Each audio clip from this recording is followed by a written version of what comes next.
नमस्कार दोस्तों, आप सभी का स्वागत है आपके अपने YouTube channel money over digital news MDN पर। दोस्तों बात करने वाले हैं जीटीएल इंफ्राटेक्सल लिमिटेड स्टॉक के बारे में। सो गाइस, जीटीएल इंफ्रा में जो लास्ट सेशन पर गिरावट हमें देखने को नज़र आई है, तो दोस्तों ईटी नाउस की तरफ से दोस्तों आज एक बड़ी रिपोर्ट निकल के सामने आई है। और फिलहाल आखिरकार इस रिपोर्ट के अंदर क्या डेटा निकल के आया है, उन चीज़ों पर भी चर्चा करेंगे। साथ ही साथ कंपनी के Q1 के जो रिजल्ट्स है वो कब तक आने वाले हैं। तो प्राइस के तौर पर चर्चा की जाए तो ₹2.96 पर 5% की गिरावट के साथ मार्केट क्लोज हुआ था। वॉल्यूम सोकर एलआई से समर्थित इस पेनी स्टॉक में उछाल, शेयरों में दोस्तों साल दर साल 120% की बढ़ोतरी। तो दोस्तों जीटीएल इंफ्रा को लेकर कहीं ना कहीं आज बड़ी अपडेट भी देखने को मिली है। जीटीएल इंफ्रा के उतार चढ़ाव के लिए भी कहीं ना कहीं एक अपडेट निकल के आई है, क्योंकि दोस्तों वॉल्यूम सोकर शुक्रवार को जीटीएल इंफ्रा के शेयरों में दोस्तों 5% से अधिक की गिरावट हमें फेस करनी पड़ी थी। जो एनएससी पर दोस्तों ₹2.96 पर क्लोज हुआ। इस शेयर में भारी ट्रेडिंग हुई थी दोस्तों, जिसमें से 329.36 करोड़ रुपए के 1 बिलियन से अधिक शेयरों का दोस्तों कारोबार हुआ था, आदान प्रदान हुआ था। वाईटीडी आधार पर टेलीकॉम इंफ्रास्ट्रक्चर स्टॉक ने दोस्तों 188.8% का शानदार रिटर्न भी दिया है। उसी के साथ साथ अगर हम चर्चा करें तो दोस्तों वॉल्यूम सोकर के साथ अगर हम इसको से उतार चढ़ाव की अगर हम चर्चा करें तो दोस्तों इस स्टॉक पर जीटीएल इंफ्रा के शेयर एनएससी पर 5.13% गिरकर ₹2.96 पर क्लोज हुए। स्टॉक में दोस्तों 329.36 करोड़ रुपए के 1,04,22,72,779 शेयर हाथ बदले, जिसमें कहीं ना कहीं एक अच्छी वृद्धि भी देखने को मिली है। पिछले एक साल में इस कीमत में लगभग 4 गुना वृद्धि हुई है, जिसमें से 298.7% का शानदार रिटर्न मिलता है। और उसी के साथ दिलचस्प बात यह है कि दोस्तों भारत की सबसे बड़ी बीमा कंपनी भारतीय जीवन बीमा निगम एलआईसी के पास भी इस कंपनी की जो पेनी स्टॉक है वो 3.33% की हिस्सेदारी के साथ अभी कंटिन्यूसली बरकरार बनी हुई है। उसी के साथ साथ दोस्तों केवल एलआईसी नहीं दोस्तों, बल्कि कई बड़े सार्वजनिक क्षेत्र और निजी बैंकों ने भी दोस्तों इस शेयर में निवेश किया है। यूनियन बैंक ऑफ इंडिया के पास 12.07% की हिस्सेदारी होने वाली है। साथ ही साथ सेंट्रल बैंक ऑफ इंडिया के पास 7.36% की हिस्सेदारी, बैंक ऑफ बड़ौदा के पास अगर हम चर्चा करें तो 5.68% की। और उसी के साथ साथ अगर हम देखें तो इंडियन ओवरसीज बैंक के पास 5.23% की हिस्सेदारी, जबकि केनरा बैंक और आईसीआई बैंक के पास क्रम से 4.05% और 3.33% की हिस्सेदारी अभी के टाइम आईसीआई बैंक के पास होने वाली है। तो ये डेटा दोस्तों वर्तमान डेटाबेस के अनुसार आप लोगों को शो किया जा रहा है। तो फिलहाल मैं तो आप लोग को गाइड करूंगा। स्टॉप लॉस की रिक्वायरमेंट थी वो मैंने आप लोग को लंबे वक्त से सजेस्ट की थी, और फिलहाल ऑपरेटर्स का भी ट्रैप इस चीज़ में शामिल हो चुका है, क्योंकि जीटीएल इंफ्रा में पिछले लंबे वक्त से तेज़ी देखने को मिली, फिर कुछ समय के लिए दोस्तों बीच में लगातार लोअर सर्किट का फेस करना पड़ा। उसके बाद वापस मूवमेंट्स में बढ़िया बदलाव नजर आए। पर अभी जीटीएल इंफ्रा दोस्तों वायरलेस कनेक्शन टेलीकॉम में ऑपरेटर द्वारा साझा किए जाने वाले टेलीकॉम ऑपरेटरों और टावर संचार संरचनाओं की तैनाती, स्वामित्व में और प्रबंधन करता है। कंपनी के पास दोस्तों भारत के सभी 22 टेलीकॉम सर्कलों में लगभग 26,000 टावरों का पोर्टफोलियो है। जीटीएल इंफ्रा शेयर दोस्तों जो मूल्य यहाँ पे काफ़ी वीक नजर आया दोस्तों। इस पेनी स्टॉक में गिरावट का जो रुख है वो कहीं ना कहीं ज़्यादा रहा है। पर दोस्तों जो ₹4.33 की जो 52 सप्ताह का उच्चतम प्राइस रहने वाला है, उच्चतम स्तर से दोस्तों लगभग 32% मार्केट में नीचे आ चुका है। तो ये डेटाबेस कहीं ना कहीं थोड़ा कमज़ोर शो होने वाला है।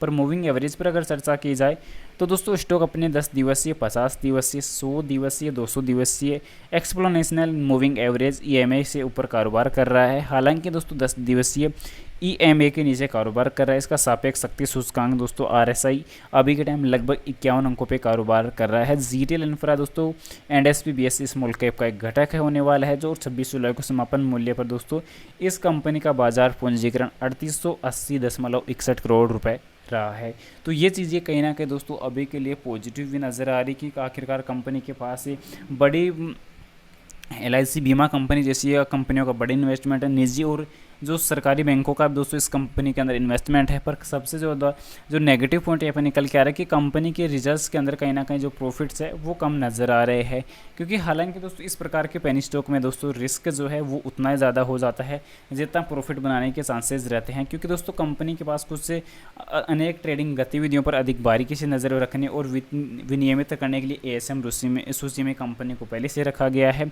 साथ ही साथ कंपनी के पिछले Q4 के रिजल्ट के अंदर कंपनी को एक बड़ा लॉस भी हुआ था। कंपनी ने दोस्तों मार्च 2024 के समाप्त तिमाही में जीटीएल इंफ्रा में दोस्तों 214.72 करोड़ रुपए का शुद्ध घाटा दर्ज किया था। अच्छी बात यह है कि पिछले वर्ष की इसी तिमाही में दर्ज 755.87 करोड़ रुपए के शुद्ध घाटे से जो कम है वो प्राइस भी रिकवर हुई है। पिछले वर्ष इसी तिमाही में दोस्तों 377.87 करोड़ रुपए की तुलना की तिमाही के लिए बिक्री 12.38% घटकर 331.09 करोड़ रुपए रह गई है। तो ये डेटाबेस कंपनी के लिए कहीं ना कहीं उतार चढ़ाव के साथ बेटर भी बनेगा, तो कुछ नेगेटिव पॉइंट भी यहाँ पे क्रिएट होने वाले हैं। पर मैं एक ही चीज़ आप लोग को सजेस्ट करूँगा कि दोस्तों अभी के टाइम इस स्टॉक पे अगर स्टॉप लॉस अप्लाई करके अगर कंटिन्यूसली अगर होल्ड रखेंगे तो एक मल्टीपल रिटर्न के साथ साथ एक मल्टीपल प्रॉफिट भी हम गेन कर सकते हैं। पर दोस्तों कंडीशन स्टॉप लॉस की रहने वाली है, वो चीज़ कंपलसरी रहने वाली है। अभी स्टॉप लॉस की अगर प्राइस पर हम चर्चा करें तो स्टॉप लॉस दोस्तों हमें वर्तमान में ₹2.90 का तो मिनिमम कंपलसरी अप्लाई करना चाहिए। ये चीज़ें अभी के टाइम रहने वाली है, क्योंकि अभी के टाइम इस स्टॉक के रिटर्न्स काफ़ी अच्छे इंक्रीज हो रहे हैं, प्रॉफिटेबल डेटा देखने को नज़र आ रहा है। फिलहाल आगे बढ़ने से पहले बता दूं, चैनल पे नए हो दोस्तों चैनल को दोस्तों सब्सक्राइब कर लेना और बेल आइकन नोटिफिकेशन ऑल पे दोस्तों सेलेक्ट कर लेना।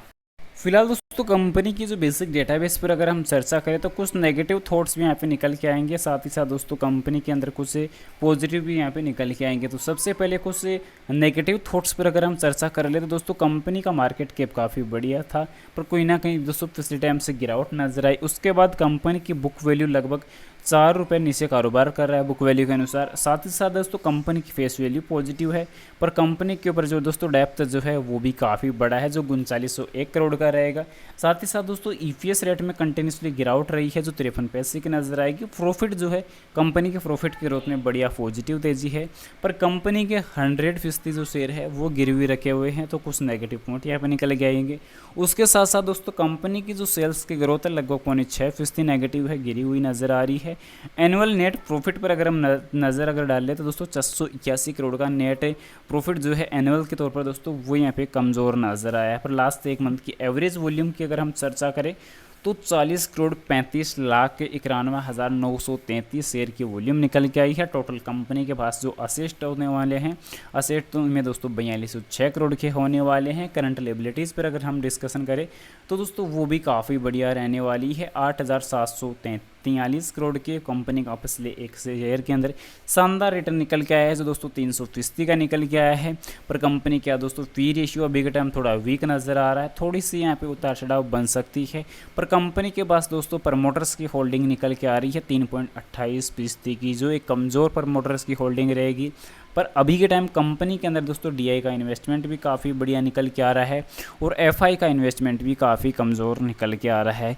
फिलहाल आगे आपकी नज़र में इस स्टॉक की और कोई बेसिक जानकारी हो कमेंट सेक्शन में ज़रूर से बता देना। उम्मीद करता हूँ जानकारी पसंद आई होगी। पसंद आई तो वीडियो को लाइक कर देना, चैनल पे नए हो दोस्तों चैनल को जरूर सब्सक्राइब कर देना और जानकारी को ज़्यादा से ज़्यादा शेयर जरूर से कर देना। मिलते हैं नेक्स्ट अमेजिंग वीडियो के साथ, तब तक के लिए इजाज़त दीजिए। जय Shri Krishna, thanks for watching.